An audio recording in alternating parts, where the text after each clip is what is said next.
Tänään se ei ole vaan kahvi, joka porisee. Okei, anteeksi, nyt oli paska.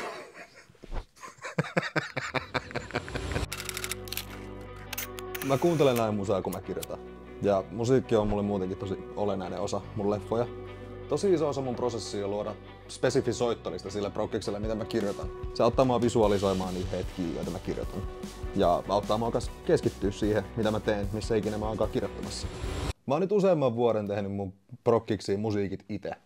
Ja se, mitä ootte kuunnellut nyt tässä videossa, niin on mun uusimman leffan Olisit vaan kuollut soundtrackilta.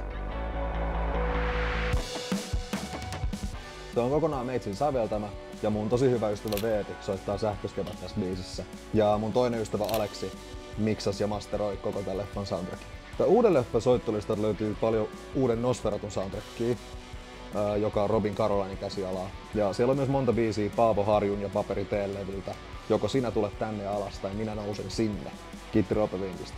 Näiden lisäksi on muutama träkki kansanmusiikkia ja kantelesovituksia. Mitä tää kertoo siitä leffasta, mitä mä kirjoitan? No puhutaan siitä lisää huomenna. Nyt mä palaan kotiin ekaa kertaa koko viikkoa. Huomiseen.